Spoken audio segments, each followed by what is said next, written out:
Welcome, everybody. Welcome to the Running Through the Jungle Raw Reaction Show. You got your boy Tim Lyons and me, Justin Lacey here, joining you on a Monday edition of our reaction show. Day and where the Buffalo Bills have topped the Cincinnati Bengals. And you know what? Before getting into anything regarding this game in and of it itself, Tim, I think that we got to talk about a couple of things that just hit today. Yeah. And first and foremost, I need to get your overall thoughts. So Trey Hendrickson decides to go ahead and move forward with surgery. He's been, for those that already just been living under a rock, he has been battling a pretty severe hip injury since the Jets game. He tried to come back and play in that game.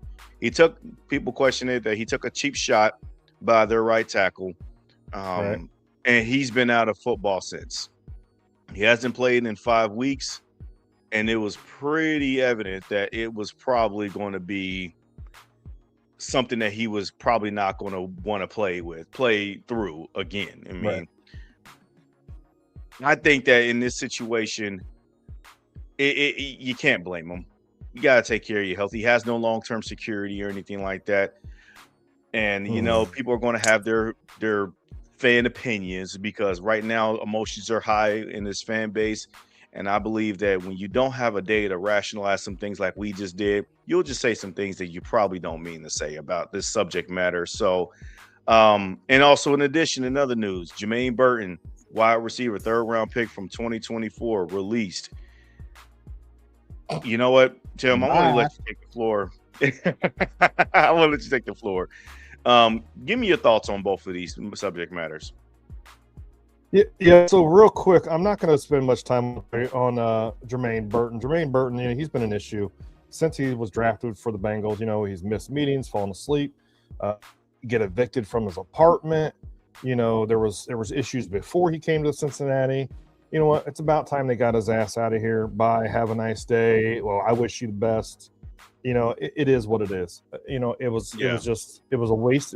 We wasted a third round pick on him, took a chance on him, hoping he was going to change. We saw positive movement during the off season, but it looked like it went belly up and it went to shit. So he got suspended versus the Bills game.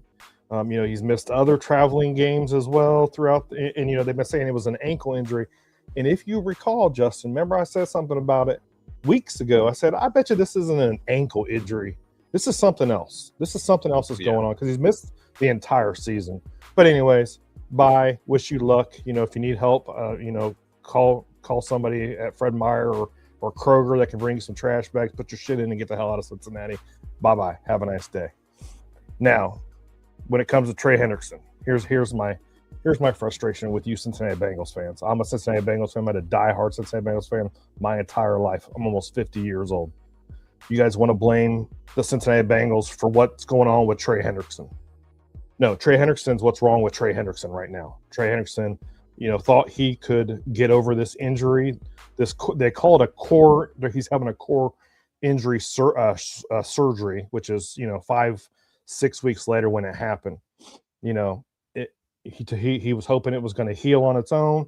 Unfortunately, it didn't heal on its own. He's got to have surgery. He can be out 6 weeks. That's the rest of the season for us because there ain't no coming back from this unless a miracle happens and the Bengals sneak in the playoffs. But for you that are blaming the Cincinnati Bengals organization, shut the hell up. I'm tired of that shit. I'm honestly just tired and frustrated with this because, the way I look at it is this is if I was Mike Brown, Duke Tobin, Katie Blackburn, Zach Taylor. I'm sorry, Trey Hendrickson. Thank you for your service. It was nice to have you as a edge rusher that only could do one move, and that was rush the quarterback. But unfortunately, your time is done. That's how I would be because I'm not tagging you. I'm not franchise tagging you because this is a core injury. If he's going to recover from this positively and be able to come back next season, I'm not even wasting the time on it. And you guys might want to call. You guys can call me crazy. You guys can put hate messages on my Twitter or my Instagram because I'm saying this. But I'd be done with him. I'd be like, you know what? Thank you for coming to Cincinnati and doing what he did. We appreciate everything that you've done.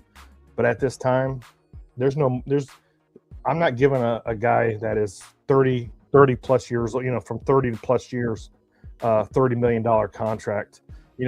Look what's going on over in Pittsburgh right now. You have TJ Watt, who used to be one of the most feared edge rushers in the game. 22 tackles on the season, 7 sacks. Okay, yeah, that'd be nice to have the 7 sacks for us, to show us. But other than that, like I said, thank you, Trey Hendrickson. I wish you luck. When both of these news dropped, Tim, I'll be honest. Here's my original emotion behind it. Mm-hmm. I could care less of either of these things. I just don't care. For Jermaine Burton, I definitely don't care. Number one, I'm just tired of seeing failed projects get chances after chances after chances. It very much reminds me of John Ross from 2017. And it just felt like that they were hanging on to him for so long for him to finally break through his shell because they invested a first-round draft pick from him.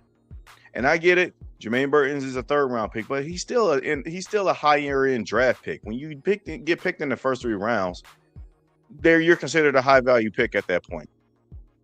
And I saw the vision. I like that the Bengals got a guy that had talent, that maybe needed a little bit of work, maybe not the good old choir boy that's going to sing and dance just like everybody else, but has a little bit of edge to him. And I was with that. Because I always said that when you go against teams like the Kansas City Chiefs or in your own division against the Baltimore Ravens or even Pittsburgh, as we saw, one of the things that I want to be able to see from this offense is that you punch somebody else in the mouth. And sometimes you got to be able to get out and get in their face too, because they're going to get in your face. So when Jamar Chase had that incident out on the field with the spitting incident with Jalen Ramsey, the first thing that I thought that came to my mind was, where's the rest of the team that's going to have Jamar's back? Yeah. You need a guy that's like a Burton with that mentality that ain't afraid to sock somebody too, to put, even if you might get ejected, whatever. But you still got to show the production and the maturity value that comes along with it. And that's the problem. Right. He just hasn't matured. Okay. Yep. I can't even speak to how talented he was ultimately going to be because we never will know. Yes, fans will like to clamor that, oh, you saw that one deep post route that he called against the Chiefs at the beginning of last year in week 2. Great. But I also saw this guy whiff on a couple of routes where Joe Burrow was giving him chances and he just couldn't see the route through fully. That tells me, man, that he's not studying. That tells me he's just not fully all the way there yet. So at the end of the day, man, and then now you got all of these off the field things that's going on, and I don't even know what's going on within the confines and the structure of the locker room. I just don't care. Let him go. Let him go. If somebody picks him up and they decide to get the actual fruits of the labor from him, more power to them. Just like you just mentioned. And I'm glad you threw those shots out there because I'm getting tired of everybody poking at the Bengals organization dart because that's an easy target. The Bengals were not at fault for picking a guy like him. I saw the vision. But at the end of the day, this is on the player himself of why he did not make it. All right. Now, let's get to Trey Hendrickson. I do understand exactly everything that you said.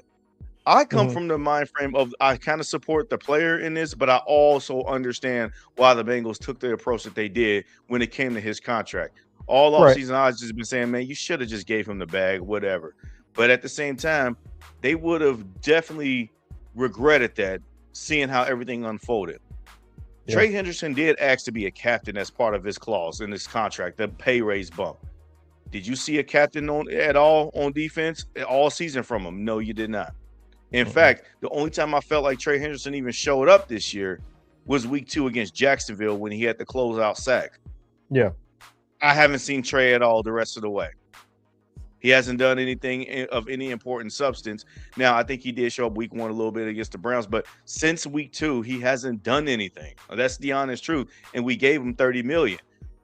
Now the Bengals looking like the Bengals front office is going to look like they're the smartest people in the room because they didn't commit a long-term contract to him. But at the end of the day, I still am not going to walk back the comments saying that the Bengals front office should have gave him the contract that he deserved because it wasn't like that he was trying to be the highest paid. But I just also knew that even though they came to an agreement for him to get a pay raise, the fact that it took basically the whole entire offseason past training camp to get to that point, it was bound for a tumultuous split like it's headed towards right now. So that's why I'm just not surprised. And at the end of the day, I've kind of already treated like that Trey's not even on the team anymore because he hasn't Right. played like he was on the team anymore either. So I Mhm. do want him healthy. I do think that he needs to be able to protect himself in this situation. It's his career that's on the line here. He is an older player. He's got to be predicated on getting healthy for his next destination. Whether that be a team friendly year contract here in Cincinnati next year, I just don't see it the way how things have gone with this front office or going with this future team. But just like you said, I'll say the same thing. Trey Hendrickson, it was an honor to watch you rush the pass for 4 years at the Bengal. You got nothing but great. You're going to hear nothing but great things coming out of my mouth about you, bro. I appreciate all that you've done. First time that we had a defensive player that hit all pro level status and honestly should have been a defensive player of the year, but I was glad that he was still a candidate. Lead, sack leader, all that stuff, man. It really hurts, though, to see that this come to an end like this for both of these guys. But you obviously feel for Trey more because he's produced so much more for this organization. Right. Okay. Now, we're all saying this before we get into the depths of the conversation of the Bengals lost to the Bills, but I think it's important to notate some of these things first, and we'll get there, fans. We'll get there. But also, other quick news that the NFL decided to flex, finally, actually, the Bengals and Dolphins road game, the road game in Miami. They decided to flex that primetime game out of NBC. My immediate reaction to this is, what took you so long? Okay, this never needed to be a primetime game, even when the season started. I just didn't see the vision of what they had for this year. Even if we did expect Burrow to play the whole season, I still thought that the Dolphins was not one of the good teams in the NFL, although I do appreciate that their resurgence is kind of looking pretty solid right now. But in its place, they have moved the Patriots and the Baltimore Ravens in that NBC time slot. And that's a good move for them. Whatever. I don't care. Just get it out of prime time. It's in the 1 o'clock window. Tim, any thoughts on this before we move on? Couldn't they put a different game in there besides the Patriots and the Ravens? The Ravens, they're a dumpster fire right now. I don't care what anybody says. They're a dumpster fire. But they are. Especially if I'm telling you this right now, if the Bengals beat the Ravens, and I know we're not saying that, right? We're not getting into the pregame for the Ravens. That'll be on Wednesday. So make sure you come back, Mr. Gaines and Austin Art and KP from KC and all you others that are watching. We'll cover that on Wednesday. But if the Bengals beat the Ravens on Sunday, man, that's even worse. Like, why would you put the Patriots and the Ravens game in there? That ain't gonna be a show that we want to see. I don't give a shit. Sorry, I don't. Whatever. Yeah. It is what it is. You know what? They rotated us out of prime time. Whatever. Yeah. You know what? It's kind of a premature kind of thing, but I think that what they're probably thinking of it is that this game is going to mean something to Baltimore more, even if they were to go out and lose against the Bengals. But I look at it as if the Ravens lose against the Bengals again, and they've gone losers of 3 straight, I think you might see some guys quit on that team. So it's still going to make it not even an entertaining game at that point, to the point where it's like, yeah, you probably should have just put like a couple of NFC teams in this slot, but whatever, man. Right. I'm not going to put too much emphasis on that, man. It is what it is. All right. Look, guys, thank you guys so much for joining us in the chat. We see you. We got the comments section going in here. Also, sorry, I know that you're always in the chat. Purcell Gaines, I see that you're making some strong positions. Look at that, man. Look at that. Still win the division. Man, I love your positivity. I hope you're right. I do. I hope you're right, bro. I really do. You know what? Hey, you know what? At the same time, I really love the optimism as well too. What we're going to do real quick is that we're going to take a quick break, and then we'll dive into the matchup with the Buffalo Bills. But once again, guys, we appreciate you for joining us on this Monday evening here. Please like, subscribe, ding that notification bell, share. Just share with your people, just share with your people. Let them know that, hey, if you want some good Bengals content, you just want to hear just some guys that's just rambling, talking ball. It's been a frustrating season nonetheless. Come join the Run Through the Jungle channel, man. We're always happy to be here. All right. Anyways, guys, we'll be right back.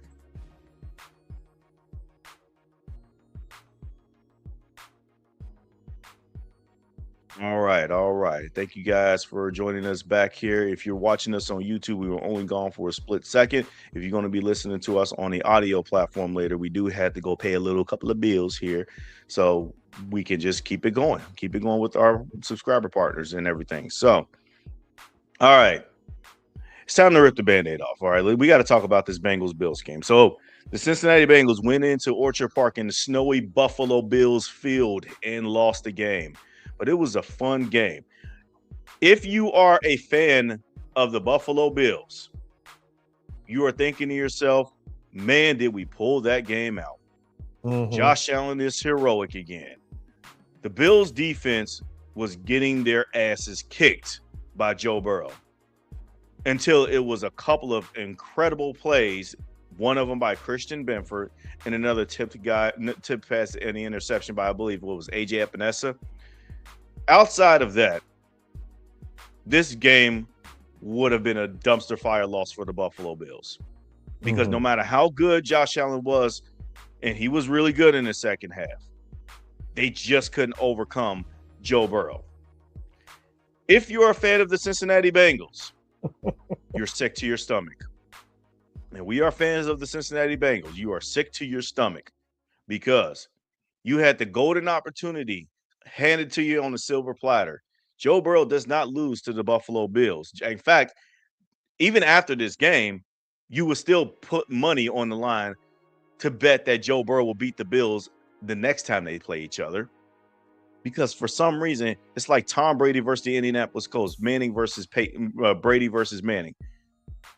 Brady just plays well against the Colts. But at the end of the day, you lost the game. And you lost the game in crucial fashion because it was two crazy interceptions, one of them being a pick six that ultimately decided the end of this game. So you're sick to your stomach. The opportunity was there. If you are a general NFL fan and you're not a fan of either one of these teams, but you just tuned in to watch this game, man, was it a fun afternoon. Man, it was a classic, almost. Josh Allen, Joe Burrow, they were on God-level tiers in terms of quarterback play. And honestly, when you have two elite quarterbacks going at each other like that, things are going to happen. You're going to have uncharacteristic things that develop throughout the game. We see it all the time with elite quarterback matchups. Again, I brought up Brady versus Manning for many years, but even Mahomes versus Allen, Burrow versus Allen, Lamar Jackson versus Burrow, you name it. Some things are just going to happen that can swing momentum back and forth every single time. Yep. The Bengals fans are going to bring up the interceptions. But the Buffalo Bills fans, if they would have lost this game, you already know, Tim, what I'm going to point at, that Bills fans are going to point to had they would have lost this game. The James Cook fumble. Fumbles. Yep. They were ready to score. Had that fumble not have happened, they were ready to score. But you know what? I've given my overall narration of this depiction of this game. It was a fun game, Tim. But I want to hear from you how you overall felt about this game. You know, I think I got the same here. KP from KC says, I got sick of this shititis and the Bengals aren't the prescription. I am right there with you, bro. That's how I felt. I would I know we were going into this game 4-8 against the Bills of all the teams. And I gave my synopsis on this game on running through the jungle. You know, we know the Bills can lose. We know they can be beat. We know we made it obvious in the first half, in the third quarter, that they can be beat. Things just did not go our way in that fourth quarter. That fourth quarter, when Joe Burrow threw that pick six, after he changed his helmet, I don't know if the helmet had something to do with it. I don't know. Maybe the helmet was too big and it kind of went this way, and he was trying to, I don't know, making excuses for Joe right now. But after that, man, Joe Burrow lost me my fantasy football week with those two interceptions. And I know it's any given Sunday, anything can happen. But that was like my blood went from, a good 98.9 degrees to 1,000, especially after that second interception. I was just like, come on. But it was a good game. It was a good game. Joe Burrow put on a hell of a performance. T. Higgins was out there getting his ass kicked, but he was still, 7 receptions for 98 yards, 2 touchdowns. Mike Gesicki played great ball. The run game really couldn't get going, but Chase Brown still had a rushing touchdown and a receiving touchdown. That receiving touchdown he had was pretty legit, especially when they said it was not It was not a touchdown. It was down at the 1, and then they reviewed it, and I was like, see, that son of a bitch called it. He was right at the pylon. It was good. It was a good game. But the Bengals defense also, they still got a lot of stuff to work on. And you know what? I'm not going to be too hard on them today because of the condition of the game. It was snowing. It was snowing in Buffalo. Footing wasn't great. We saw it on both sides of the ball. Footing wasn't great. Players were having problems, getting moving, from the snap. But Josh Allen just got the best of us on that third and what was it, 3rd and 9 or whatever the hell it was, 3rd and 10. 3rd and 15. 3rd and 15. 3rd and 15. No, you're right. It was 3rd and 15. He just got the best of us. The tight ends got the best of us. Those tight ends, like the Bengals, still like the tight. If your position is tight end, the Bengals have a hard time guarding tight ends. They just can't cover tight ends, and it's just been this way for years. And I don't know if it's the defensive coordinator or if it's the players or what, but they just caught us napping all day long. But it was a good game. Good game. Congratulations, Buffalo. You moved into one game closer into the playoffs. So congratulations. Okay, so when you lose a game like this, I think the common argument is always who's to blame first. Now, I think that we have all been rationalizing ourselves as fans that we know that it's not just one thing as to blame. There's several pieces to the pie that's to blame. But I think that fans really got to understand this. They got to understand this notion first and foremost, and then I'll go into it myself. And I already said it a little bit in the opening statement when you got 2 elite quarterbacks going against each other. Things are just going to happen. You got to get over it. You got to work through it. You got to play through it. I already mentioned about the James Cook fumble that really changed the momentum and stole the momentum back to the Bengals. The Bengals were probably already on the brink of losing the lead because if James Cook would never have fumbled that part, then the Bengals would have already been down 21-24 or 25 in that moment. But he fumbles. And then what happens? Joe Burrow made him pay. Go down the field and gets a touchdown. Unfortunately, the pick six and then the other tipped interception, that led to 14 points too. But at the end of the day, man, I don't walk away coming from I got to blame somebody in this. And I know it's very characteristic that you got to hold Joe Burrow for his interceptions accountable. I know it's very easy and cliche to blame the defense for their performances. But you know what? I just go by a couple of things and say this. Buffalo did a damn good job, and they made a couple of damn good plays. Josh Allen, he closed the game out like the freaking warrior that he is. The Christian Benford play.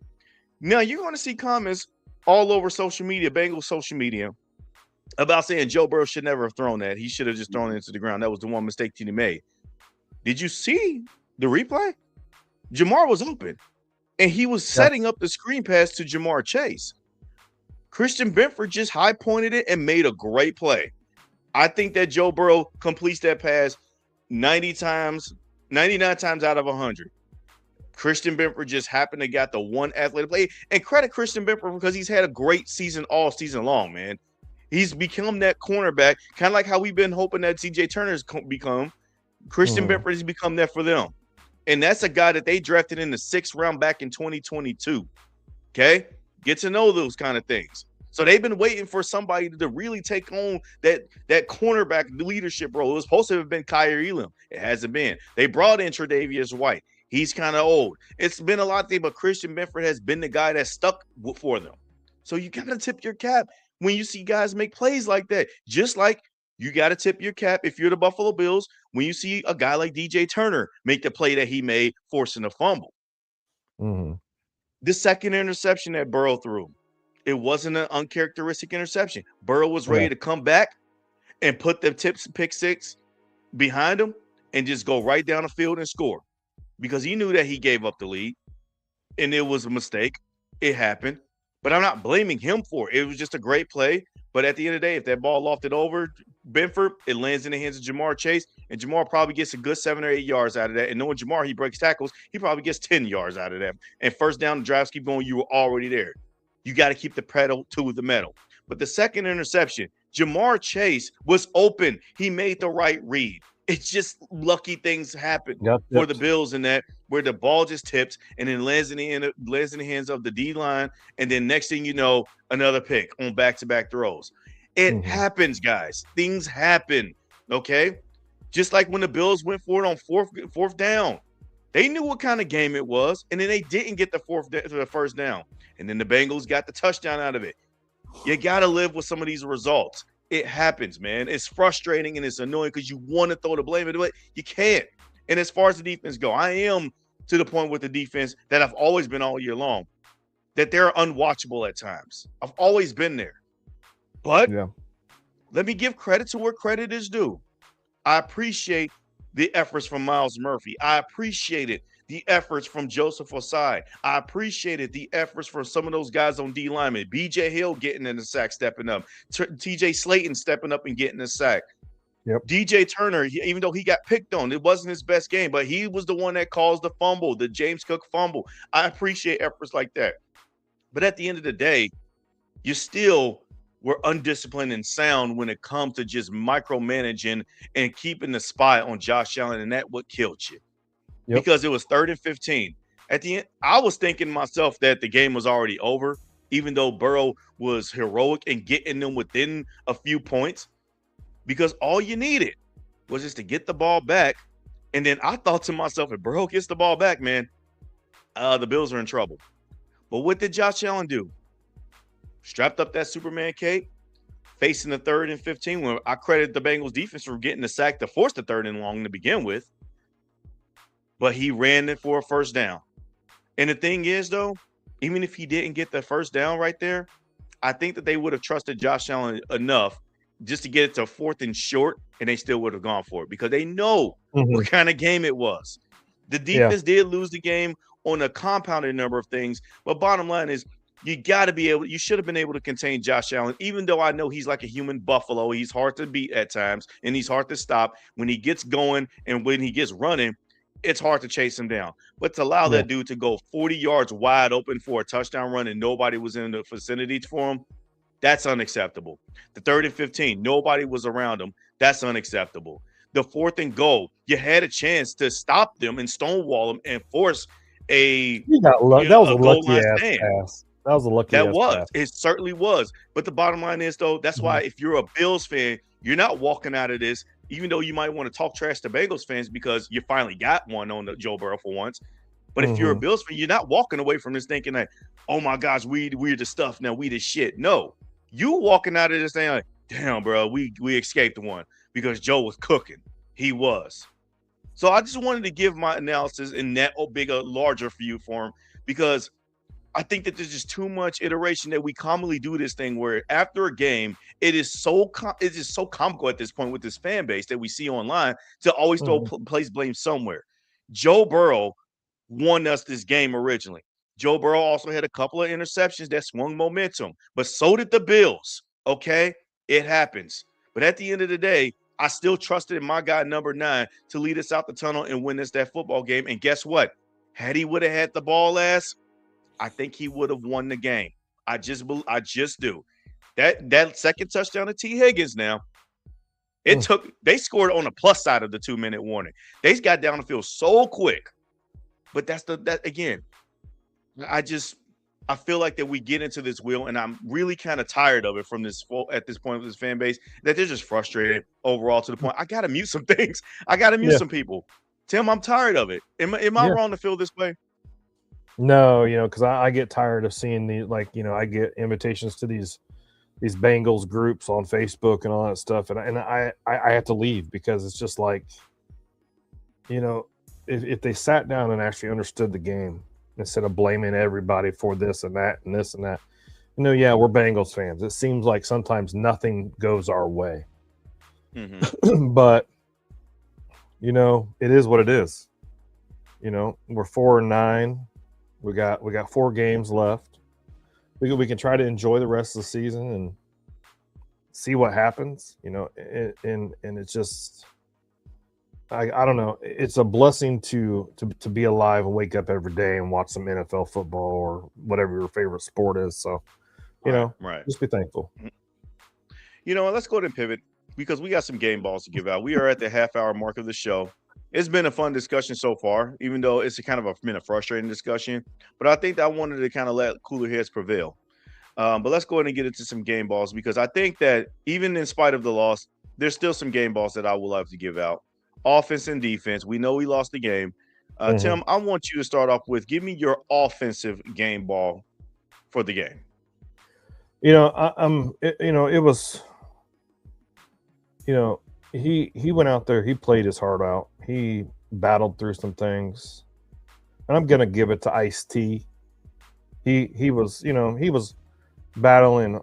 I can only imagine. I suffered a concussion one time, and it's not something that you can really battle through. You could tell he was having some pains in his neck and his shoulder, and things just weren't right. There was balls that were thrown to him, and he should have caught. He should have had over 100 yards. He should have had over 100 yards. Mm-hmm. But I'm going to give it to T. Higgins. He was a warrior out there. He was playing through this injury, trying to play through the injury. Got 2 touchdowns, 98 yards for 6 receptions. That's my offensive game ball. I'm also going to give it to T. Higgins, even though I really wanted to give it to Joe Burrow, in spite of those 2 picks that he threw in that game. Because again, I'm not putting them on him.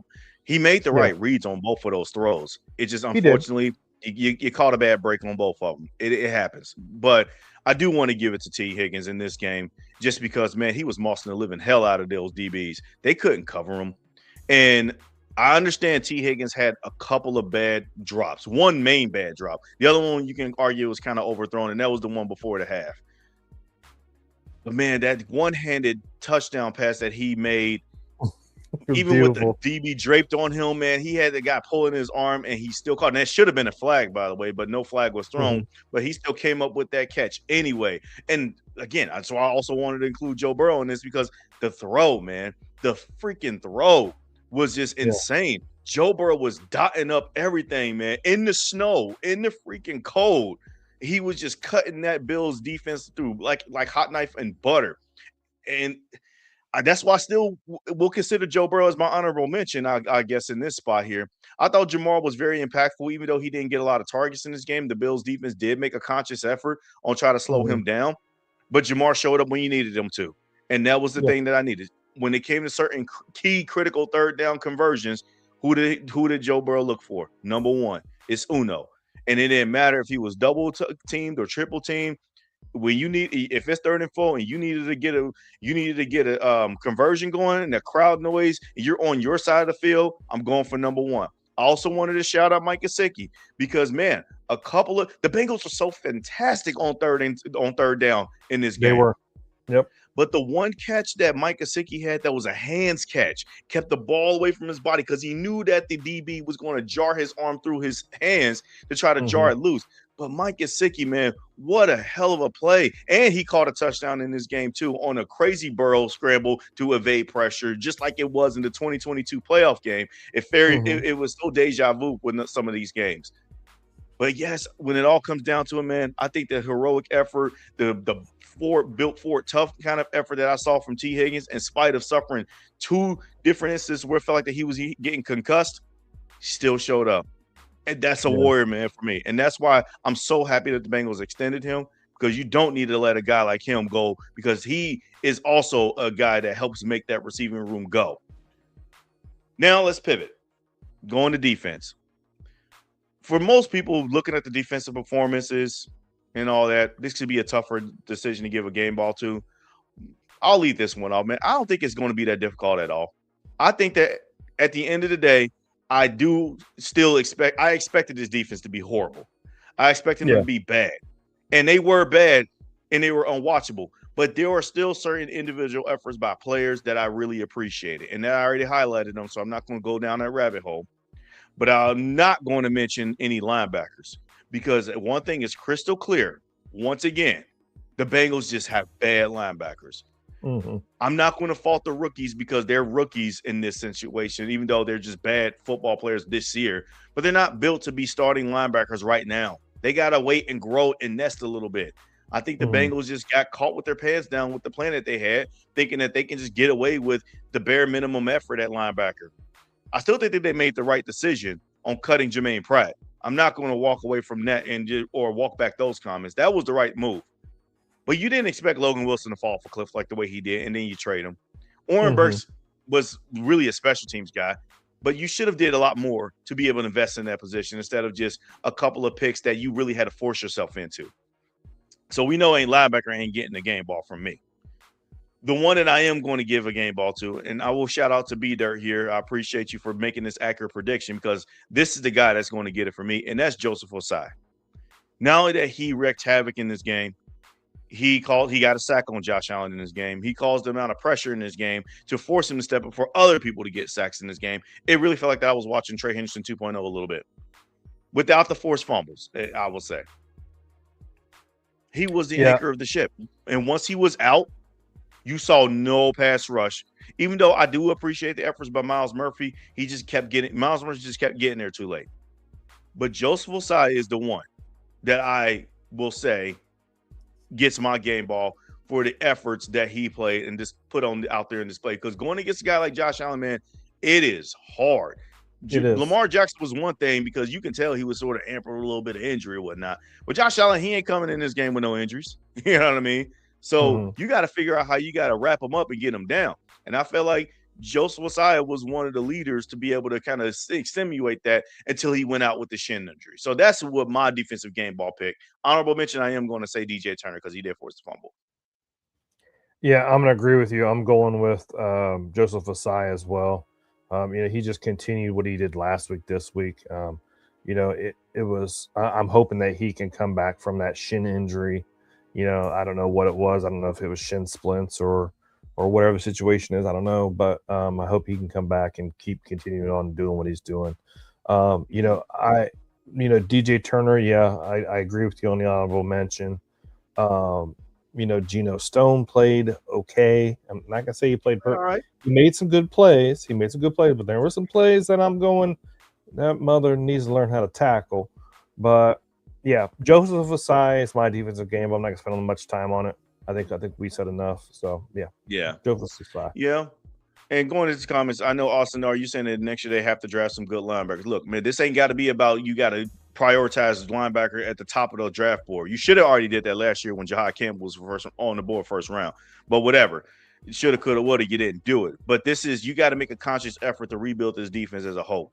And that's free agency.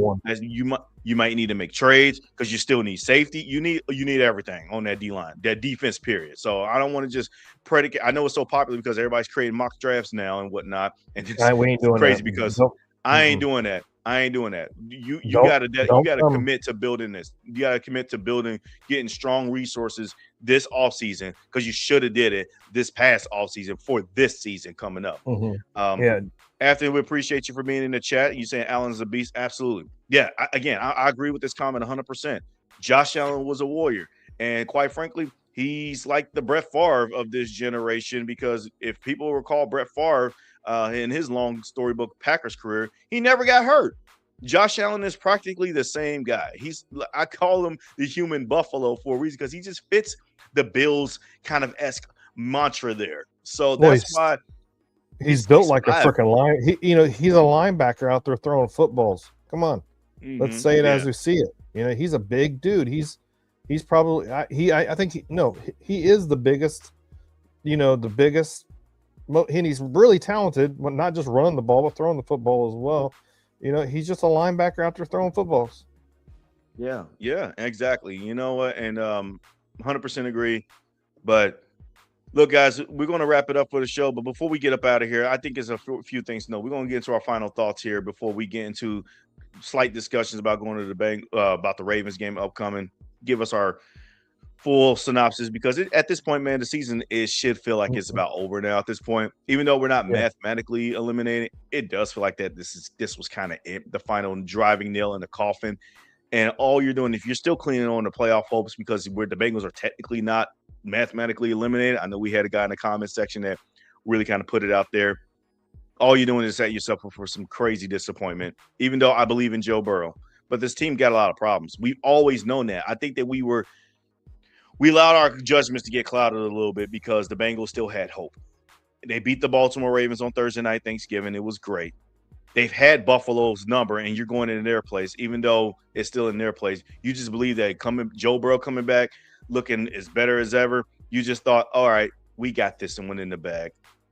But at the end of the day, man, you got to tip your cap to where it's due.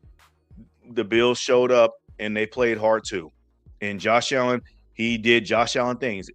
I didn't think that the Bills were going to win this game because I always thought that the Bills were not. They don't want the Bengals to see, like, if they have to see them in the playoffs or something like that on a do or die situation, they don't want to see the Bengals. And I believe that still wholeheartedly. This game doesn't change my outlook on that long term. I do feel like that the Bengals are the wrong opponent for the Buffalo Bills, and they happen to have played them almost could have been at the wrong time, wrong opponent at the wrong time. But Josh Allen, as I mentioned on the preview shows, he is that kind of quarterback that can help you defy some of those odds a little bit. He is an equalizer for that. And if you don't believe me, well, that 13 and that 3rd and 15 scramble that he did, that pretty much proved it. Because do you see any other I don't even see Lamar Jackson making that run unless it was a wide open defense again, like anybody else. But it goes to show that Josh Allen is a great quarterback. He's an elite quarterback too. Just how we feel about Joe Burrow. And the Bills, they respect whether you have a conversation, whatever conversation you have with the fans is whatever. But Bills Mafia, they generally respect Joe Burrow very similarly too. And the Bills know that. That team knows that because at the end of the day, they knew who they had to go against on the other side of the field. There's a reason why Josh Allen and Sean McDermott said that, hey, look, man, we got to go for it on this 4th down. The one scoring drive, they had to go for it on 4th down twice because they knew if they punt the ball back to Burrow and didn't get no points out of a certain drive, it was over because Joe was not slowing down. And Joe Burrow didn't slow down. I think that's also another thing to note. But Tim, before we before we get out of here, do you have anything you want to kind of give us some final thoughts here? Yeah, it was a great game yesterday. It was disappointing, yes. We saw great play from Joe Burrow and the crew. The defense, it is what it is, game conditions and so on and so forth. I'm not going to blame, Joe Burrow and his bad interception or the 2 interceptions. It's heartbreaking as a Bengals fan to just see us lose these games. I thought for sure we were going to win this game. I picked us to win in our Pick'em show. I picked us to win on Run Into the Jungle as well. Joe Burrow plays a different caliber type of football that I think any other quarterback in the NFL does, even though, he did play against Josh Allen. Josh Allen's a hell of a quarterback as well.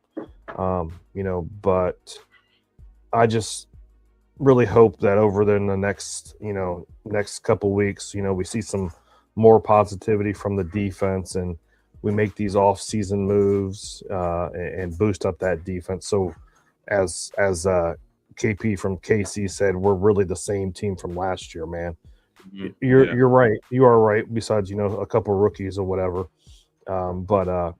We need to make a change. There needs to be a change. I still think that they need to fire Duke Tobin. Duke Tobin really needs to get the hell out of Cincinnati. Thank you guys so much for watching, for listening. Make sure you like, you subscribe, you share with your friends. Come over and watch us. We'll be on Wednesday at our normal time at 8:05. It should be me, Brandon, and Justin. And then you guys can check out Justin and I on our Friday night NFL Pick'em show. That's at 6:30 Eastern, 3:30 Pacific time. Come check us out. We don't just cover the Bengals. We also cover the NFL. We have a lot of opinions about teams and players and all that stuff. But just make sure you come check us out. Yeah, definitely, man. Appreciate you for sharing that and saying that, all of that, because it's absolutely true. You can find us everywhere. Basically, we're talking ball.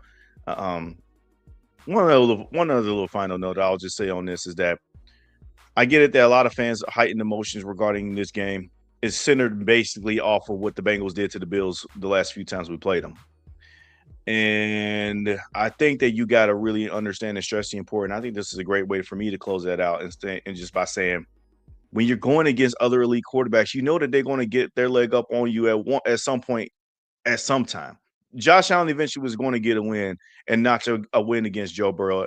The more that they kept playing, it's the nature of the game. When you have elite quarterbacks going against one another, very rarely are you going to see it so one-sided and lopsided like this, especially against this team, the Bengals team this team as itself is just not good.